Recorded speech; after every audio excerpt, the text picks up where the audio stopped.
Je suis surpris que Pierre-Emmanuel dise que le gouvernement camerounais est silencieux. Moi, je crois que le gouvernement camerounais participe même activement à toute cette dérive. Je vais vous prendre un exemple simple.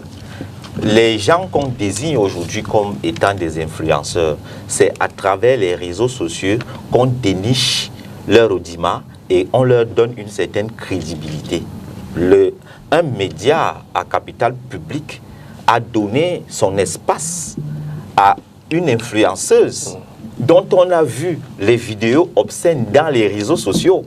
Donc, quand il dit que le gouvernement camerounais est silencieux, moi, je dis que c'est être doux. Je trouve même Prenez des notes, Yves. Non, du tout. Allez-y, je trouve même qu'il est complaisant. Des exemples comme cela, on peut citer à n'en point fini. Je vais vous prendre un autre exemple. Toujours dans le registre des influenceuses, il y a une dont on connaît le passif qui a été invitée dans un média.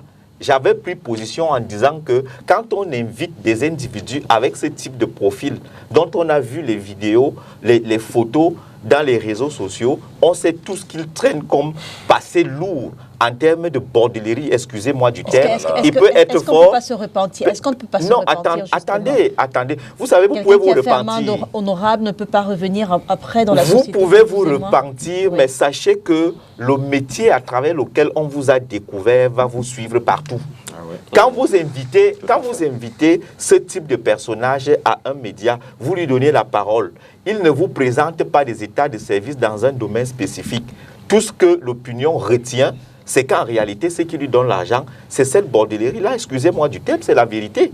Donc, on ne peut pas dire, Pierre-Emmanuel ne peut pas dire ici que le gouvernement est silencieux. Le gouvernement leur donne l'espace. Et après avoir vu ces vidéos, il est même allé plus loin en invitant officiellement ces gens. On a vu une note du directeur du cabinet civil qui invitait... Non, vous savez, lui-même n'a non plus démenti. Lui-même n'a non plus démenti. Et je pense que si on utilise... Marcel Olivier, on a vu également le gouvernement se rattraper par la suite en renvoyant ces influenceuses justement. Non, commençons au début. Commençons au début.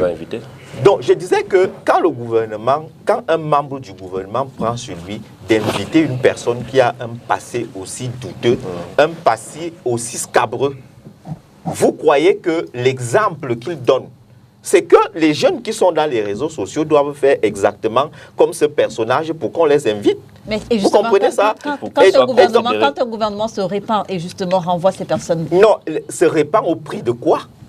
Se répand au prix de quoi? Il avait fallu que cette personne-là persiste dans la bêtise pour que le gouvernement finisse par la pression populaire, parce que dans les réseaux sociaux, les gens avaient récupéré cette invitation et en ont fait vraiment un explosif de nature à secouer la République. Et c'est pour ça qu'ils ont finalement, au forceps, décidé de renvoyer ce personnage là où elle venait. Donc je dis que ce qu'il ne faut pas faire, c'est de tolérer ça. Quand on invite un personnage qui a un passé douteux, le gouvernement, pourquoi on sanctionne seulement les journalistes qui ont dit telle chose? On suspend le journaliste, on suspend le directeur, on suspend l'émission, mais on ne suspend pas les gens qui font la publicité de la bordellerie.